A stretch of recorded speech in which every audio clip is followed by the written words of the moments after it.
అందరికీ నమస్కారం అండి. Welcome to infinity astrological sciences YouTube channel. ఈరోజు మనము జాతకంలో మాతృస్థానము, అలాగే మాతృస్థానాధిపతి ఒక మనిషి జీవితంలో ఎటువంటి యోగాన్ని అందిస్తారు, అలాగే ఒక మనిషికి తన జీవితంలో తల్లి వల్ల కలిగేటటువంటి రాజయోగం అనేది ఎలా ఏర్పడుతుంది, అలాగే వాళ్ళ జీవితంలో తల్లితో వాళ్ళు పొందగలిగేటటువంటి మాతృ సుఖాన్ని మనం ఎలా నిర్ణయించాలి అనే విషయం గురించి డిస్కస్ చేసుకోబోతున్నాము. సో, నార్మల్‌గా మనకు జాతకంలో మాతృసుఖమైనా సరే, లేకపోతే తల్లి వల్ల ఏర్పడేటటువంటి యోగమైనా సరే, మనం జాతకంలో పరిగణించేటప్పుడు, మనం కన్సిడర్ చేయాల్సినటువంటి 3 మోస్ట్ ఇంపార్టెంట్ ఫ్యాక్టర్స్ ఏంటి అనంటే, మాతృస్థానమైనటువంటి నాలుగో ఇల్లు, మాతృ స్థానాధిపతి అయినటువంటి నాలుగో ఇంటి అధిపతి, అలాగే మాతృకారకుడైనటువంటి చంద్రుడు. ఈ 3 కండిషన్స్ అనేవి మనకు జాతకంలో మాతృ సుఖాన్ని, మాతృ ప్రాప్తిని, అలాగే తల్లి వల్ల కలిగేటటువంటి యోగాన్ని ఎంతకెంత పొందగలుగుతామని నిర్ణయించేటటువంటి ఫ్యాక్టర్స్.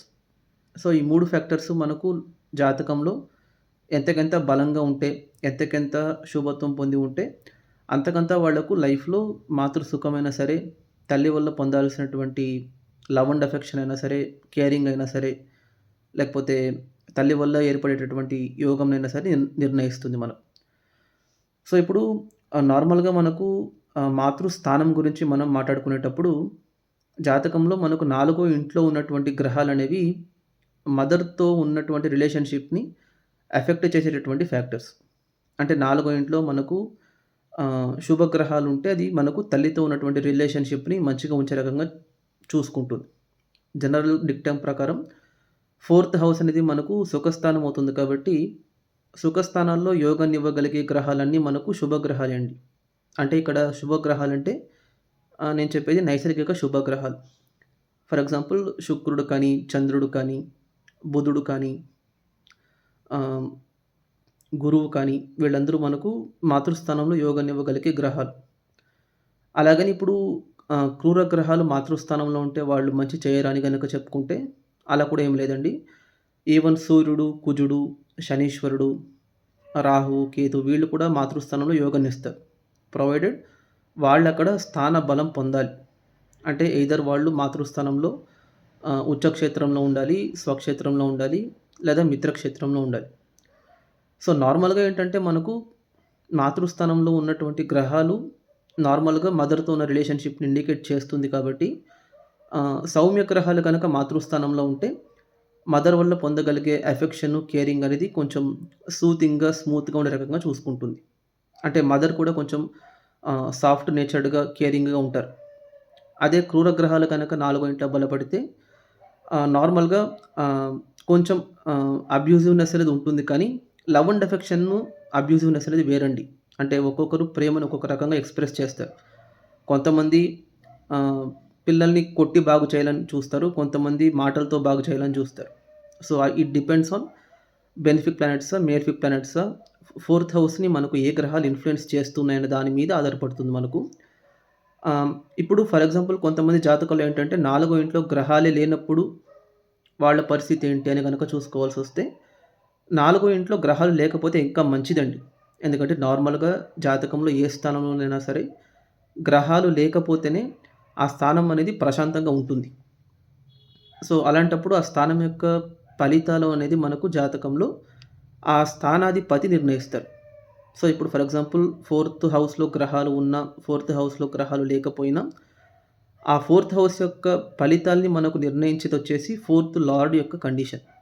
సో, జాతకంలో మనకు నాలుగో ఇంటి అధిపతి ఎలా ఉన్నారనేది మనం అక్కడ ఇంపార్టెంట్‌గా గమనించాలి. సో, నార్మల్‌గా ఇప్పుడు తల్లి వల్ల ఒక మనిషికి జీవితంలో యోగం అనేది జరుగుతుందా లేదా అనే విషయం గురించి మాట్లాడుకునేటప్పుడు నార్మల్‌గా సుఖస్థానం అనేది మనకు రాజయోగాన్ని ఎప్పుడు ఇస్తుంది అనంటే అది త్రికోణాలతో సంబంధపడాలండి. అంటే నార్మల్‌గా మనకు జాతకంలో 4 ఇల్లు అనేది కేంద్ర స్థానం అవుతుంది కదా! సో, కేంద్ర స్థానం ఎప్పుడైనా సరే త్రికోణాలతో సంబంధపడి ఉంటే అది రాజయోగానికి దారితీస్తుంది. సో, నాలుగో ఇంటి అధిపతి ఐదో ఇంట్లో ఉంటేనో, నాలుగో ఇంటి అధిపతి తొమ్మిదో ఇంట్లో ఉంటేనో, నాలుగో ఇంటి అధిపతి లగ్నంలో ఉంటేనో అది జనరల్‌గా మనకు రాజయోగం. సో, ఫస్ట్ గ్రేడ్ మనకు తల్లి నుంచి యోగం లభిస్తుందా లేదా అనే విషయం వచ్చేసి చతుర్థాధిపతి అంటే మాతృస్థానాధిపతి యోగంలో ఇన్వాల్వ్ అయ్యి ఉన్నారా లేదా అనేది చూసుకోవాలి. ఒకటి. లేదు ఇప్పుడు ఆయన త్రికోణాలతో లేకపోయినా కూడా ఆయన బలపడితే కూడా మంచిదే అండి. ఇప్పుడు నాలుగో ఇంటధిపతి సపోజ్ దుస్థానంలో ఉన్నారనుకోండి. అంటే ఆరో ఇంట్లోనో, ఎనిమిదో ఇంట్లోనో, 12 ఇంట్లోనో ఉన్నారనుకోండి. అప్పుడు వాళ్ళకు మాతృసుఖం పొందలేరా వాళ్ళు అని గనక చూసుకుంటే, వాళ్ళు కూడా మాతృసుఖం పొందగలుగుతారు. ఎలాంటప్పుడంటే నాలుగో ఇంటధిపతి దుస్థానంలో ఉన్నా కూడా బలపడి ఉండాలి. అంటే ఎయిదర్ అది వాళ్ళకు ఉచ్చక్షేత్రమై ఉండాలి, మిత్రక్షేత్రమై ఉండాలి, స్వక్షేత్రమై ఉండాలి. సో, ఇక్కడేంటంటే నార్మల్‌గా ఫోర్త్ హౌసు, ఫోర్త్ లార్డ్ అనేది ఎంతకెంత యోగాలతో సంబంధపడి ఉంటే అంతకంత వాళ్ళకు తల్లి వల్ల రావాల్సినటువంటి అదృష్టమైనా సరే, యోగమైనా సరే నిర్ణయింపబడుతుంది. ఒకటి. వీటి రెండిటితో పాటు మనకు చంద్రుడి యొక్క ఇంపార్టెన్స్ అనేది కూడా ఇంపార్టెంట్ కేటగరీ కింద మనం అక్కడ గుర్తుంచుకోవాలి. ఎందుకంటే మాతృకారకుడు కూడా మనకు చంద్రుడే అవుతారు. సో, మాతృకారకుడి యొక్క కండిషన్ అనేది నార్మల్‌గా మదర్ వల్ల పొందాల్సినటువంటి ఆహ్, సుఖం ఏదైతే ఉందో affection, caring, love, attachment, emotional bonding ఇవన్నీ మనకు చంద్రుడి యొక్క కండిషన్ మీద ఆధారపడి ఉంటుంది. సో, నార్మల్‌గా చంద్రుడు మనకు ఉచ్చక్షేత్రంలోనో అంటే వృషభంలోనో, కర్కాటకంలోనో లేకపోతే మీనంలోనో ఉంటే మంచిది. లేదు ఆయన నీచబడితే నీచ భంగం జరిగుండాలి. అలాగే చంద్రుడు కూడా ఏంటంటే శుక్లపక్ష చంద్రుడు అంటే ఇంకా మంచిది మనకు. అంటే వృద్ధి చంద్రుడు అంటే మంచిది. క్షీణ చంద్రుడు అంటే అట్‌లీస్ట్ స్థాన బలం ఉండాలి ఆయనకు. అంటే ఎయిదర్ ఆయన ఉచ్చక్షేత్రంలోనో, మిత్రక్షేత్రంలోనో, వర్గోత్తమంలోనో ఉండాలి. సో, ఈ 3 ఫ్యాక్టర్స్ అనేవి మనకు ఎంతకంత కోరిలేట్ అవుతుందో అంతకంత వాళ్లకు తల్లి వల్ల కలిగేటటువంటి యోగాన్ని నిర్ణయిస్తుందన్నట్టు మనం భావించాలి. సో, అది మనం ఇప్పుడొక ప్రాక్టికల్ ఎగ్జాంపుల్ ద్వారా ఎలా ఉంటుందని వివరించుకుందాము. మీరు గనక ఇప్పుడు జాతకాన్ని గమనిస్తే మీకొక హారోస్కోప్ కనపడుతుంది చూడండి. ఇది ఒక మగవారి హారోస్కోప్ అండి. ఈయన జన్మించిందొచ్చేసి కర్కాటక లగ్నంలో జన్మించారు. రెండో ఇంట్లో కేతువు, నాలుగో ఇంట్లో గురువు, ఐదో ఇంట్లో చంద్రుడు, ఆరో ఇంట్లో శుక్రుడు, సూర్యుడు, ఏడో ఇంట్లో వక్రించినటువంటి బుధుడు, ఎనిమిదో ఇంట్లో రాహువు, కుజుడు, పదో ఇంట్లో శనీశ్వరుడు ఉన్నారు. సో, ఇప్పుడు నార్మల్‌గా ఈ మనిషికి మాతృ సుఖం అనేది ఈయన పొందగలుగుతారా లేదా? లేదా తల్లితో ఉన్నటువంటి సంబంధం అనేది ఈ మనిషికి ఎలా ఉంటుంది అనే విషయం గురించి నార్మల్‌గా మనం చర్చించుకునేటప్పుడు ఇందాక నేను చెప్పినట్టు ఫస్ట్ మనం అక్కడ 3 పారామీటర్స్‌ని ఇంపార్టెంట్‌గా చూడాలండి. ఫోర్త్ హౌసు, ఫోర్త్ లార్డు, చంద్రుడు. సో, మీరు గనక చూసుకుంటే ఇక్కడ నాలుగో ఇల్లు అనేది ఈ కర్కాటక లగ్నానికి తులారాశి అవుతుంది. సో, నాలుగో ఇల్లు ఎలా ఉందో చూడండి. నాలుగో ఇంట్లో ఈయనకు గురువు ఉన్నారు. అది one of the best placement అండి. ఎందుకంటే కర్కాటక లగ్నానికి గురువు భాగ్యాధిపతి అవుతారు. సో, భాగ్యాధిపతి చతుర్థ స్థానంలో ఉండడం అనేది రాజయోగం. ఇందాక నేను చెప్పినట్టు చతుర్థ స్థానం అనేది మనకు యోగంలో ఇన్వాల్వ్ అయ్యి ఉంటే అది నార్మల్‌గా మదర్ నుంచి వాళ్ళు పొందగలిగేటటువంటి ప్రాస్పెరిటీని, బెనిఫిట్‌ని సూచిస్తుంది మనకు. సో, ఇక్కడ చూసుకుంటే గురువు అది కూడా ఏంటంటే కర్కాటక లగ్నానికి శుభగ్రహం అవుతారు. ఆయన భాగ్యాధిపతి అవుతారు. నైసర్గికంగా కూడా గురువు మనకు శుభగ్రహమే. సో, ఎలా చూసుకున్నా కూడా ఒక శుభగ్రహం అనేది మాతృస్థానంలో ఉండేటప్పుడు అది తల్లి ద్వారా యోగనిచ్చే రకంగా చూసుకుంటుంది. నంబర్ 1. నంబర్ 2 నాలుగో ఇంటి అధిపతి అయినటువంటి శుక్రుడు ఎలా ఉన్నారో చూడండి. ఆయన ఆరో ఇంట్లో ఉన్నారు. సో, ఇప్పుడు నార్మల్‌గా మనం అనుకునేటప్పుడు ఏంటంటే మాతృస్థానాధిపతి శత్రుక్షేత్రంలో ఉండేటప్పుడు తల్లితో విభేదాలు కానీ, వైరం కానీ, తల్లితో ఏమైనా తగాదాలు కానీ ఉండాలి కదా! సో, అలాంటప్పుడు తల్లి ద్వారా పొందాల్సినటువంటి ప్రేమ ఎలా పొందగలుగుతారనే విషయం గురించి మాట్లాడుకోవాల్సొస్తే మీరిక్కడ జాగ్రత్తగా గమనిస్తే శుక్రుడు అక్కడ గురువింట్లో ఉన్నారు. గురువు శుక్రుడింట్లో ఉన్నారండి. సో, ఒకరింట్లో ఇంకొకరు మారి ఉండేటప్పుడు ఏమవుతుందంటే శుక్రుడు తులలో ఉన్నట్టు, గురువు ధనుస్సులో ఉన్నట్టు మీరు భావించొచ్చు. వాళ్ళిద్దరి మధ్య పరివర్తన చెంది మాతృస్థానంలో మాతృస్థానాధిపతి స్వక్షేత్రపడుతున్నట్టు కూడా మీరు భావించొచ్చు. సో, అలాంటప్పుడు ఏంటంటే శుక్రుడు అక్కడ మీకు ఆరో ఇంట్లో ఉన్నట్టు కనిపిస్తూ ఉన్నా కూడా ఆయనకక్కడ స్వక్షేత్ర బలం అనేది లభిస్తుందండి. నంబర్ 1. నంబర్ 2 ఈ పరివర్తనని మీరు 2 రకాలుగా భావించొచ్చు. ఒకటి ఆయన మీకు ఆహ్, భాగ్యాధిపతితో పాటు పరివర్తన చెంది మాతృస్థానంలో స్వక్షేత్రబడినట్టవుతుంది. సో, ఒక కేంద్రాధిపతి, ఒక కోణాధిపతి పరివర్తన చెందడం కూడా మీకు రాజయోగమే. సో, ఈ రాజయోగంలో ఇన్వాల్వ్ అయినటువంటి 2 స్థానాలు గనక మీరు తీసుకుంటే, ఒకటి చతుర్థ స్థానం, 2 భాగ్యస్థానం. సో, ఎప్పుడైతే మనకు నాలుగో ఇంటి అధిపతి తొమ్మిదో ఇంటితో సంబంధపడుతుందో, ఎయిదర్ ఇది నాలుగో ఇంటి అధిపతి తొమ్మిదో ఇంట్లో ఉంటేనో, లేకపోతే తొమ్మిదో ఇంటి అధిపతి నాలుగో ఇంట్లో ఉంటేనో, లేకపోతే నాలుగో ఇంటి అధిపతి తొమ్మిదో ఇంటి అధిపతి కలిసి ఉండడము, వాళ్ళిద్దరూ పరస్పరంగా చూసుకోవడము, లేదా పరివర్తన చెందడము. ఏదో ఒక రకంగా నాలుగో ఇల్లు అనేది త్రికోణంతో సంబంధం పడేటప్పుడు అది మనకు రాజయోగానికి దారితీస్తుంది. సో, అలాంటప్పుడు ఏంటంటే, ఈ రాజయోగం అనేది ఆయనకు వాళ్ళ మదర్ ద్వారా ఆయనకు పొందాల్సినటువంటి పాజిటివ్ బెనిఫిట్స్‌ని సూచిస్తుంది. ఇంకొక థర్డ్ ఫ్యాక్టర్ గురించి మనం మాట్లాడుకోవాల్సొచ్చేటప్పుడు చంద్రుడి యొక్క కండిషన్‌ని మనం అక్కడ గుర్తించాలండి.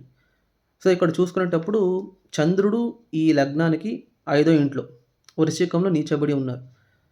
సో, అలాంటప్పుడు ఏంటంటే నార్మల్‌గా మాతృకారకుడు నీచబడేటప్పుడు జనరల్‌గా మాతృ సుఖాన్ని ఆయన భంగం చేయాలి. అంటే ఎయిదర్ నార్మల్‌గా పుట్టగానే వాళ్ళ మదర్ చనిపోవడం కానీ, లేకపోతే వాళ్ళ మదర్‌తో కాకుండా ఇంకొకరితో పెరగడం కానీ, ఆ ఫ్యామిలీకి దూరం అవ్వడం కానీ అలాంటివి జరగాలి. కానీ అలా జరిగిందంటే ఇంకా వీళ్ళ తల్లి ఈయనను ప్రాణానికి ప్రాణంగా చూసుకున్నారు. ఎందుకలా చూసుకున్నారని గనక చూసుకుంటే, చంద్రుడు అక్కడ మనకు నీచంలో ఉన్నా కూడా ఆయనకు నీచ భంగం జరుగుతుందండి. ఎలా నీచ భంగం జరుగుతుంది? ఆయన కుజుడు ఇంట్లో ఉన్నారు. కుజుడు ఎలా ఉన్నారో చూడండి.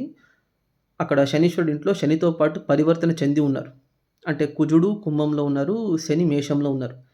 సో, శని కుజుడి ఇంట్లో, కుజుడు శని ఇంట్లో ఉండేటప్పుడు వాళ్ళిద్దరి మధ్య పరివర్తన చెంది కుజుడు అక్కడ స్వక్షేత్రపడతారు. అంటే మేషంలో ఉన్నట్టు భావించాలి మీరు.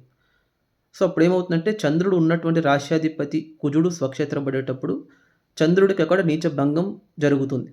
సో, నీచ భంగంలో ఉన్నటువంటి చంద్రుడు నీచభంగ రాజయోగాన్ని ఇస్తారు. సో, ఇక్కడ చూసుకునేటప్పుడు ఏంటంటే మాతృస్థానంలో ఈయనకు రాజయోగం ఏర్పడుతుంది. మాతృస్థానాధిపతి రాజయోగంలో ఇన్వాల్వ్ అయి ఉన్నారు. మాతృకారకుడు కూడా రాజయోగాన్ని ఇస్తున్నారు. అంటే నాలుగో ఇంట్లో తొమ్మిదో ఇంటి అధిపతి ఉన్నారు. నాలుగో ఇంటి అధిపతి పరివర్తన చెంది స్వక్షేత్రపడుతున్నారు. ఆ పరివర్తన చెందడం కూడా ఎవరితో చెందుతున్నారు? భాగ్యాధిపతితో చెందుతున్నారు. అలాగే మాతృకారకుడు చంద్రుడు నీచభంగ రాజయోగాన్ని ఇస్తారు.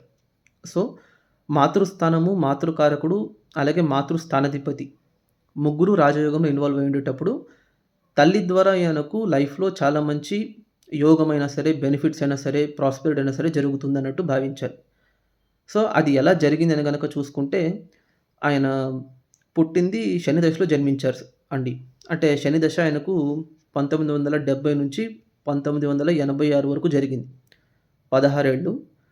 తర్వాత ఆయనకు బుధ దశ జరిగింది. సో, ఇప్పుడేంటంటే నార్మల్‌గా ఆయనకు 2001 సంవత్సరంలో వాళ్ళ నాన్నగారు చనిపోతున్నారు. అంటే ఆయనకు దాదాపు అది పెళ్ళైన ఒక 3 సంవత్సరాలకనుకోండి. సో, యాక్చువల్‌గా ఏంటంటే ఈయనకు వాళ్ళ ఫాదర్ సైడ్ నుంచి ఎటువంటి ప్రాపర్టీసు రాలేదు. అంటే ప్రాపర్టీస్ ఇన్ ద సెన్స్ నేను చెప్పేది యాన్సెస్ట్రల్‌గా వాళ్ళకి ఎటువంటి ప్రాపర్టీసు లేదు.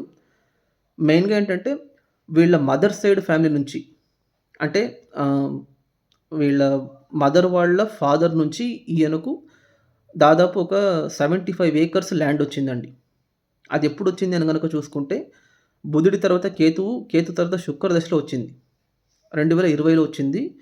ఆ శుక్ర దశ ఏంటంటే ఆయనకు 2010లో స్టార్ట్ అయింది. సో, ఇక్కడ ఇది ఎందుకు చెప్తున్నాను అని గనక చూసుకుంటే కరెక్ట్‌గా ఆయనకు మాతృస్థానాధిపతి దశలో అంటే మాతృస్థానాధిపతి దశ జరిగేటప్పుడు వాళ్ళ మదర్ సైడ్ నుంచి ఆయనకు భూయోగం జరుగుతుంది. ఇక్కడ ఇంపార్టెంట్‌గా మనం చూడాల్సిందేంటంటే, 4 ఇల్లు అనేది మనకు ఓన్లీ మాతృస్థానం అనే కాదండి. 4 ఇల్లు మనకు సుఖస్థానం కూడా అవుతుంది. సో, 4 ఇంటి అధిపతి స్వక్షేత్రబడి, భూకారకుడు కుజుడు కూడా స్వక్షేత్రబడి, 4 ఇంట్లో రాజయోగం ఏర్పడేటప్పుడు ఏంటంటే, తల్లి ద్వారా ఒక మనిషికి ఏర్పడేటటువంటి ప్రాపర్టీస్‌ని సూచిస్తుంది మనకు. జనరల్‌గా యాన్సెస్ట్రల్ ప్రాపర్టీ అనేది మనకు జాతకంలో రెండో ఇల్లు అలాగే తొమ్మిదో ఇల్లు నిర్ణయిస్తుంది.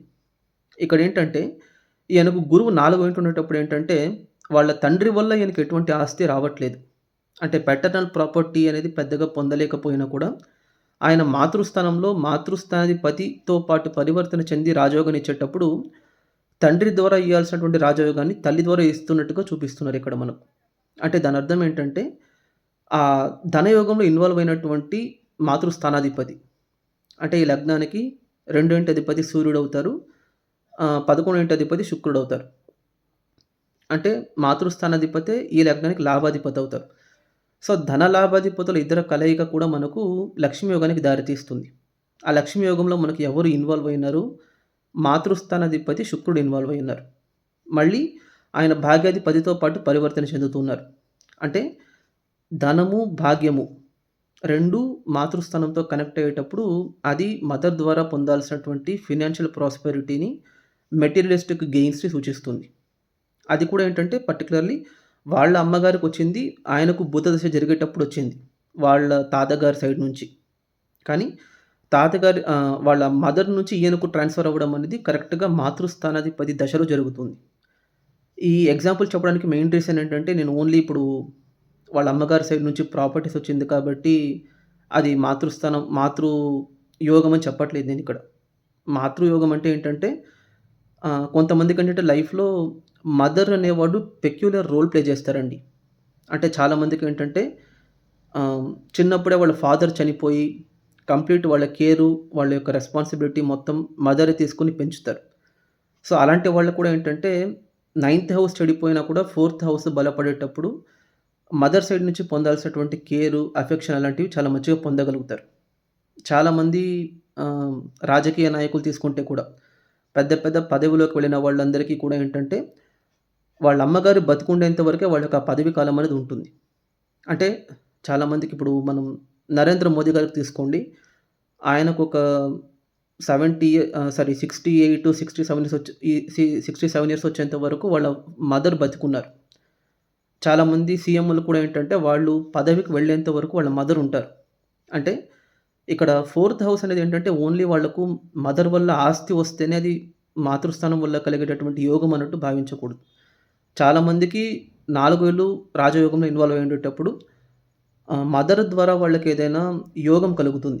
ఇన్ ద సెన్స్ వాళ్ళకు మంచి పొజిషన్‌కి రీచ్ అవ్వడం కానీ, సమాజంలో ఒక మంచి ఉన్నత స్థాయికి వెళ్ళడం కానీ, ఇలాంటివి జరిగే ఛాన్స్ ఉంటుంది. సో, ఇక్కడ నేను ఈ ఎగ్జాంపుల్ ఎందుకు చెప్తున్నాను అనంటే, ఇక్కడ వీళ్ళ ఫాదర్ సైడ్ నుంచి ఈయనకి ఎటువంటి ప్రాపర్టీస్ రాలేదు. ఎకనామిక్ సపోర్టు, ఫినాన్షియల్ గెయిన్స్ రాలేదు. కానీ మదర్ సైడ్ నుంచి ఈయనకు మంచి ప్రాపర్టీస్ వచ్చింది. ఫినాన్షియల్ గెయిన్స్ వచ్చింది. ఈవెన్ చెప్పాలంటే వాళ్ళ మదర్ కూడా ఆయనకు ఒక 53 ఇయర్స్ వచ్చేంత వరకు బతికే ఉన్నారు. అంటే 2022లో వాళ్ళ మదర్ కాలం చేశారు.